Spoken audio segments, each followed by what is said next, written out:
What's up, everyone? Aaron Nagler here with Cheesehead TV for your Packers Daily Chat. A whole lot of activity coming out of 1265 Lombardi Avenue this afternoon, from Geronimo Allison being placed on injured reserve to Jermaine Whitehead being straight up released, to the announcement that Ted Thompson will be going into the Green Bay Packers Hall of Fame in 2019. All sorts of stuff going on.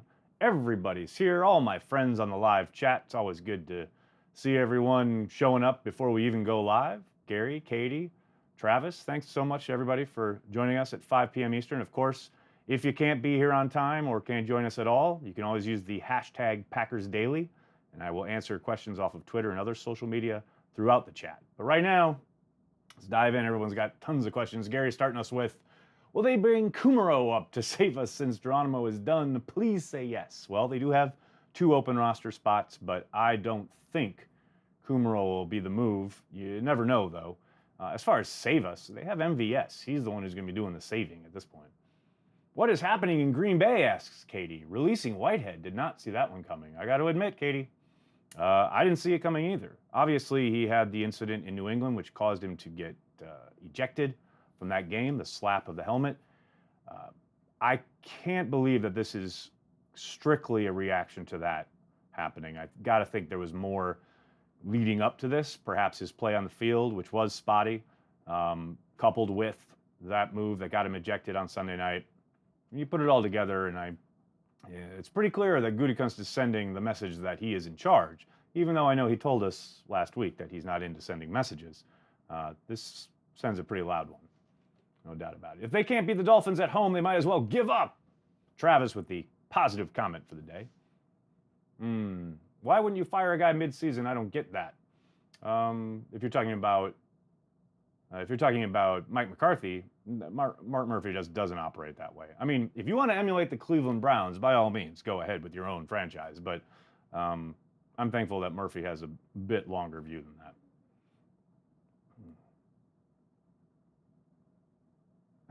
that. Chris, that's funny. Where's Trevor Davis? He really needs to spark the special teams in the return game. I would tend to agree with that, and I think that's why he's probably a better candidate to come back off of IR than Kumaro would be. Especially now that you've got Allison on IR, he could return for the playoffs if they make the playoffs. So I don't think you're going to be rushing into any decisions if you're the Green Bay Packers when you only get 2 chances to bring guys off of injured reserve. Bruce Irvin? Question mark, asks Nick. I suppose it's a possibility. He didn't get claimed on waivers, as many, including myself, speculated he wouldn't. But I would be surprised if the Packers made that move. I think the kind of drumbeat is leading towards Irvin re-signing with Seattle and having a reunion up there with Pete Carroll. But you never know. Stretch, what's up? Is anyone healthy on defense? Kenny Clark and Mike Daniels, and the Packers should thank their lucky stars that they are. I have always defended McCarthy, but it has become too much, says Riley. I hear you, but you got to let the season play out. I mean, I get the frustration. I said it on Twitter earlier today. Look, I was as frustrated as anybody on Sunday night, but McCarthy has typically done his best work when everyone counts him out and his team has their back against the wall, and they are certainly trending in that direction right now. If they come out and beat the Dolphins and jumpstart their second half of their season, go on a mini run, no one's talking about it. How many spots open on the 53, Nate? 2 spots currently. Do you think Rodgers plays too much hero ball and not trust his running game enough, especially in short yardage situations? Well, he certainly did Sunday night on that ridiculous bootleg that he admitted was his call. I do think he needs to trust the running game a little bit more, but so does his head coach. I think his head coach could do him a world of favors by taking the ball out of his hand a little bit more and calling some more 100% runs and fewer RPOs and fewer options at the line of scrimmage. And I know that's controversial for some people, but Aaron Rodgers has still got all the talent in the world, but he is not who he was even 3 years ago. You've got to adapt to current situations, which include Rodgers, who is getting healthier, but is still dealing with the knee and is getting older. You put that combo together and you see things like we saw on Sunday night where he can't outrun anybody on the defensive side of the ball anymore. He can't get the edge on those defenders. And now whether that's something because of the injury that will heal over time and maybe he gets back to being that, Okay, fine, but right now, in the moment, that's not his game. That's not who he is. And I don't think anybody forgets that week 1 victory over the Bears, where he was forced to play in the pocket and within the design of the offense and rallied them to a incredible comeback victory. It's not, they're not incapable of it. And everyone wants to talk about the scheme and how horrible it is and how antiquated and outdated it is. It looked pretty darn good there at the end of the Bears game week 1 when Rodgers was forced to actually run it rather than change everything to the line and move around and try and get outside, make things happen outside of the design of the offense. Just run the offense. It's there to help you. Nagler, did your job as a beat writer kind of strip you from being a fan? I didn't realize you were this big a Packer fan on Packers News. Well, Julian, it's because I'm not allowed to be. When you're on the beat, you're not allowed to cheer. And I was able to kind of put that away, so to speak. But now I'm back, and I'm pissed off for greatness. Do you think Josh Jones will now get a huge increase in snaps on defense? Yes, I do. Got to think Green Bay has to see if he can play. Absolutely. I think you saw the up and the down last game on Sunday night in New England. I think you're going to see more of it going forward. There's no doubt now with the safety position completely kind of almost revamped. I think you'll see a lot more of him, especially now that Whitehead's out of the mix. TJ Ward? No, I don't see them going that way. They claimed Campbell off of waivers from the Jets yesterday. They've obviously moved Tramon Williams over. They've got Raven all-star in the making, Raven Green, ready to take over. He's an undrafted rookie, but I really like the kid. Honestly, what odds do we really have of January ball? We essentially have to run the table or lose only one game that's not against the Vikings, Seahawks, and Bears on the road. That's why I said earlier, playoffs start this week. Get ready. Let's go. Let's go on a run. Knowing Rodgers isn't what he used to be, why did they extend him? They should have waited a year. Well, Gary, they didn't foresee an injury in week 1. I think he's still one of the most talented players in the league. Just a question of tweaking the offense and making him play within it. It's not a question of, oh my gosh, he's suddenly so diminished and he's worse than Brock Osweiler. That's not where we're at. He's still one of the top 5 quarterbacks in the NFL and deserved every single penny he got from the Packers. And he will, deserve it for the next 5 years. Let's jump on Twitter, see what people are saying over there.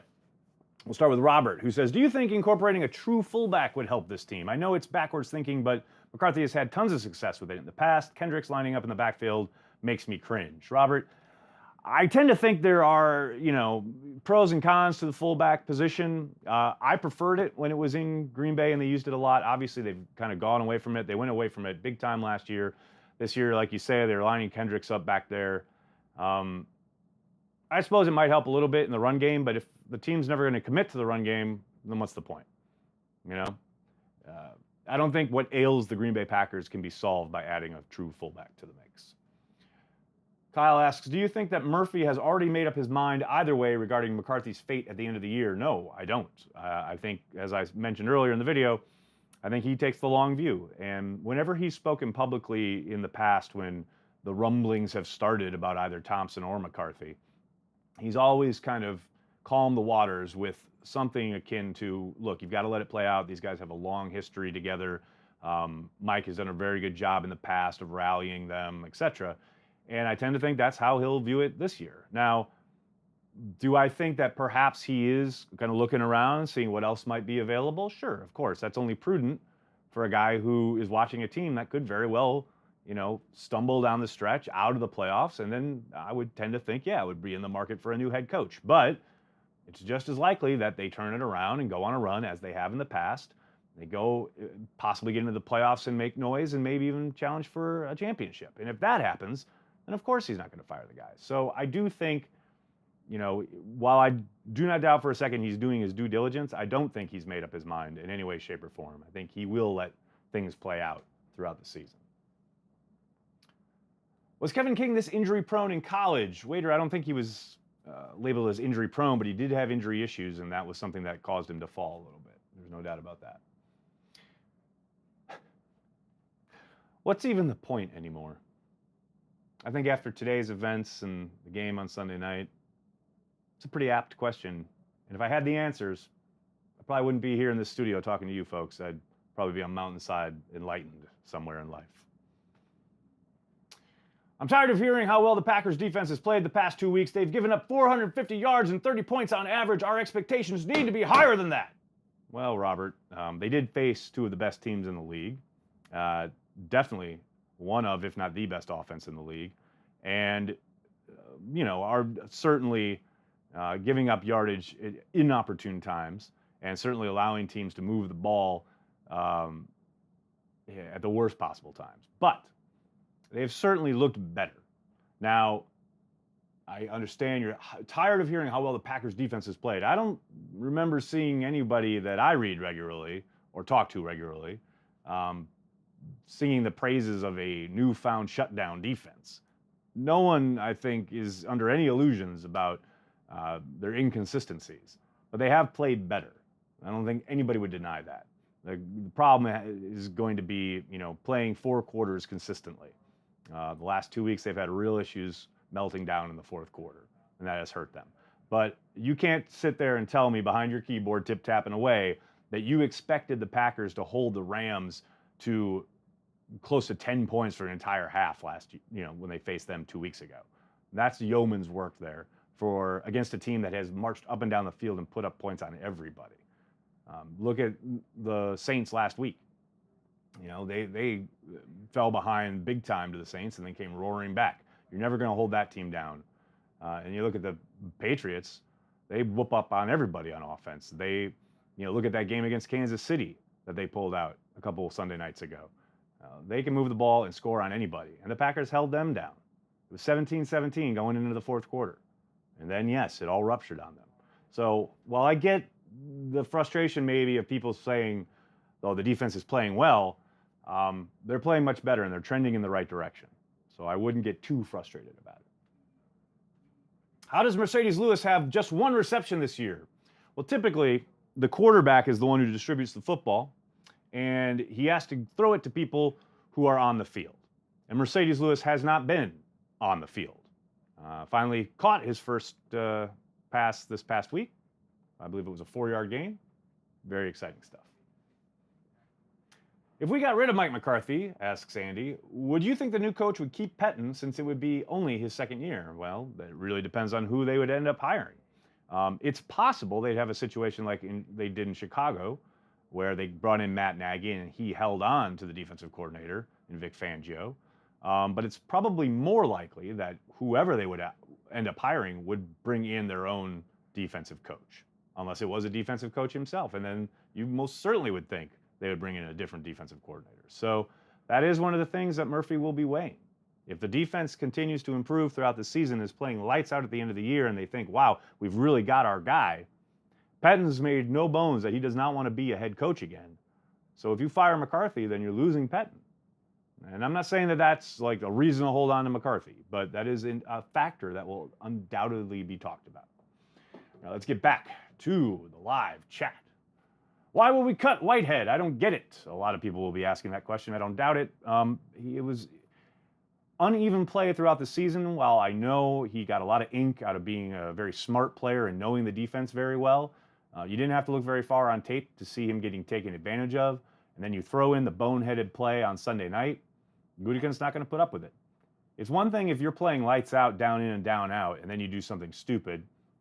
The more they are able to help the team on the field, the more tolerance you have off the field. But if you're going to be stupid and get thrown out of a game where you desperately need everybody on hand to stop Tom Brady and company, and you do something dumb like that and make yourself unavailable, Gutekunst is not going to put up with it.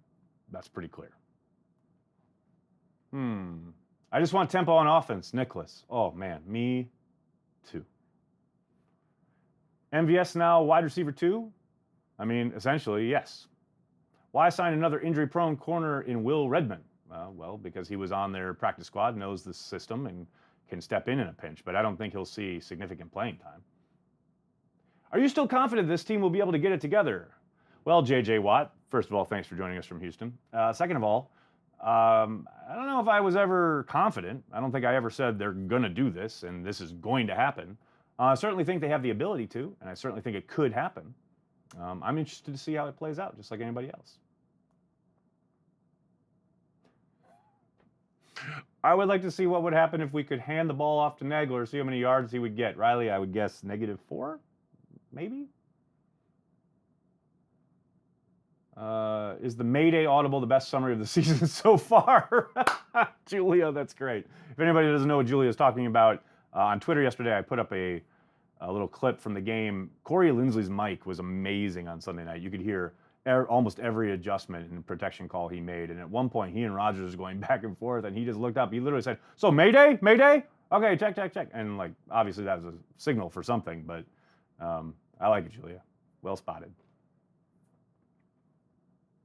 I like Corey's optimism and your liking of a 5th-round punter. Hey, if the punter can get it done, I like it. I mean, he hasn't exactly been lights out so far, but it's still early in his career. I don't mind it in the 5th round because after the 4th round, you're basically throwing darts anyway. Like, oh yeah, they should have taken a pass rusher. Great, that would never have gotten on the field and not helped them at all. Use the pick for somebody who's going to play every game. Check New York Bozo. Do you also feel like the offense looks like less than some of its parts? Yes, I do, Max. Absolutely. And that is incumbent upon McCarthy to rally the troops, so to speak, and figure out what needs to be done. Because, look, they had a whole week off, and they're in the bye week, and they had the whole stuff about self-scouting, and that's all great. I'm so happy for you. But not a whole lot looks different when it comes to the operation on offense. I just shot a video earlier today. We're bringing back Mike's Best and Worst. It was a series that we used to do on YouTube all those years ago. Corey and I thought it'd be a fun time to bring it back since everyone's talking about Mike McCarthy. One of the things I thought he did well in that Patriots game was start off with the no huddle, the up tempo. It marched them right down the field. Then, of course, they shot themselves in the foot with the delay of game penalty. But that's the right idea, and I think they need more of it. Do you believe McCarthy saying Perry is still coming back from the ankle surgery? Yeah, Glomar, that was... Yeah, no. I think that's Mike McCarthy, who will never say anything negative or derogatory about any of his players in public. But yeah, come on. I mean, I get that he wants to protect his guy, but let's not insult people's intelligence. What's wrong with Aaron Jones? I don't know, he fumbled. But other than that, he should be okay. What is the biggest threat from the Dolphins this week? Probably their defensive front. I think, it's funny because people want to underestimate the Dolphins. I know the Packers are like 9-point favorites or something, but they whipped up on the Bears pretty good. And it's not going to be a gimme. I'll just say that. Does Bryan any traction on that? No, Anthony. I don't see that happening. I didn't know Nick Berry was still alive. Oh, that's unfortunate. Has Randall Cobb lost his burst? He certainly appeared to be slower than usual on Sunday night. I still think he can be a valuable part of the offense, but they're going to need to figure out ways to use him because asking him to go downfield on anybody at this point is probably a lost cause. Why doesn't Josh Jackson play more? Eric, I think he will be playing more going forward. With Kevin King hurt, you got to think he's the next man up. He was on Sunday night, and I think we'll see more of him. What are the chances Pack signs Irvin today? Minimal. Why do they constantly take timeouts as the play clock runs out? Most of the time, the timeout is more valuable than the 5 yards. Guy, you are preaching to the choir. I could not agree more. It drives me nuts. Just take the 5 yards. But, of course, this is the 2018 Packers we're talking about, so they would take the 5 yards and then throw a 3-yard behind the line of scrimmage screen and then maybe get 4 yards and then punt. Have to think Kumaro is coming back to active roster. Rodgers trusts him. Yeah, I guess. I mean, he probably trusts the guys he's been playing with, too. I mean, EQ, MVS, they've stepped up. Like I said earlier, I think Trevor Davis makes a lot more sense because then you would have an experienced returner back on the roster. I mean, Breland did fine work on Sunday night, but that's not your guy. Is Vince Beagle an upgrade over Perry? We'll never know, at least in a Green Bay uniform. I would have liked to have seen how he would have developed, but from what I hear, the Packers coaches were not wild about him, the defensive coaches, starting with Mike Pettin, so that would trend towards him getting sent out of town.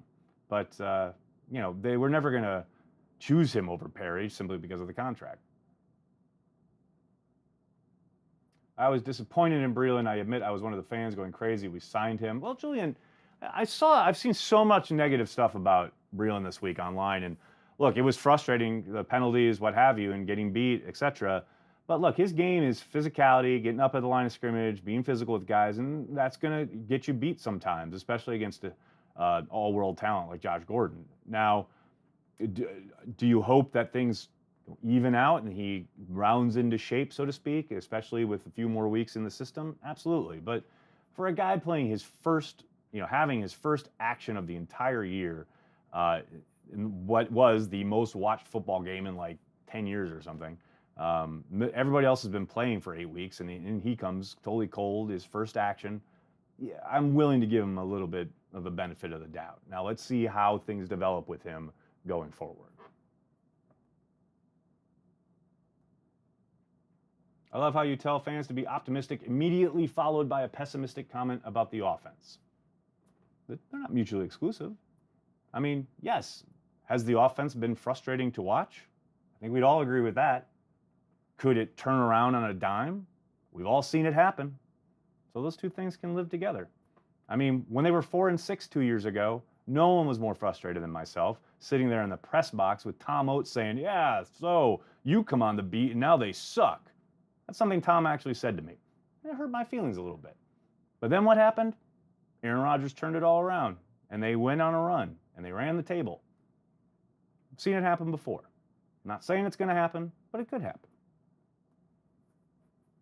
Nice to see Jimmy Graham more involved in the offense. I got something about that, though. Talking about pessimistic comments about the offense. Something bugged me about that, going back and watching the game. After that insane throw from Rodgers for the touchdown, they didn't go back to Graham. I mean, he just disappeared after that. It's like, oh, look at this great thing that got us in the end zone. Let's not do that again. I don't know. Is Jimmy Graham playing better lately because he is getting in tune with Rodgers? I think so. I think things are starting to gel a little bit there. You saw, though, late in the game, Rodgers really couldn't go to him because on third downs, the key third downs, Rodgers was, the Patriots were really keying on Graham. But you'd like to see him be more involved as far as series to series, get him involved on first down, etc. I mean, there are ways to get him the ball. I do think that's growing over time, as we suspected it would. It took time with Jared Cook. It took time with Jermichael Finley. It's taking some time with Jimmy Graham. Get better on third down in the red zone and get some turnovers, and things would traditionally improve. Completely agree. 100%. They have been downright hard to watch in the red zone. And I think the turnover differential, I think they're at -1 at the moment. That's got to turn around. And that's the big thing that turned around when they ran the table. They've got to start taking the ball away, and they have got to stop putting it on the ground more than anything else. Travis, you can stop yelling. No one cares. Antonio Morrison brings an attitude to the defense. Also thought he played well when Blake went out. I thought he had some nice plays. I thought he played a little bit with his hair on fire in good and bad ways, but he definitely brings a physicality that you probably see lacking some from this defense. I just think teams will take advantage of him if he's out there for an extended period of time in the passing game, but if Martinez is hurt, they may not have much choice. Will Cobb and Allison be gone next year? Whew. Well, Allison's a restricted free agent, so the Packers have the control there. I think he'll be back. Cobb, he'll probably be gone. Rodgers is just off this year, plain and simple.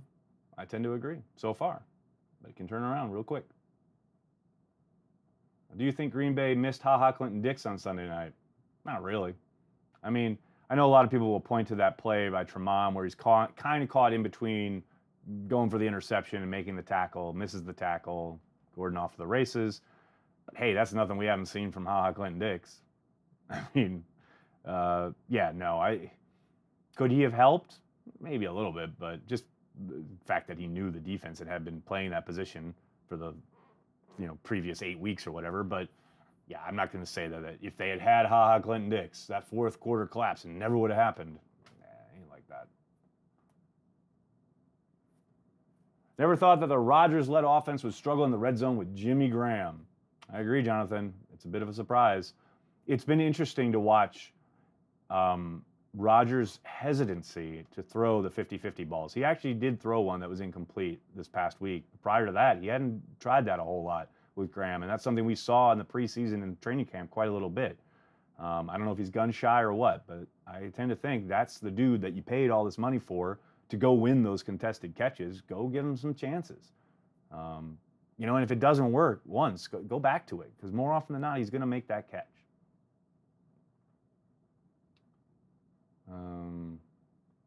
What's up with Zook? Still employed as far as I know. Thoughts on Tremont? He was serviceable. Hopefully he'll find his groove a little bit more as the year goes on. You know, it was never going to be easy being thrown in there against Tom Brady and company, but the early returns were good. He was fine. Not a detriment, which is what you hope.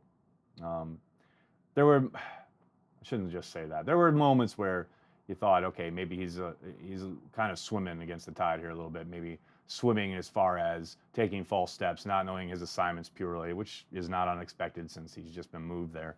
But I think it's promising. He showed promise that he can man that spot for the rest of the season and they won't be overmatched. Jimmy Graham can't catch the touch pass, but he can catch the dart. Timmy, you're right there. They just need upgrades at safety. The moves they made aren't surprising. Well, I mean, they needed depth more than anything, but I'm interested to see if Raven Green can get on the field. Love that kid.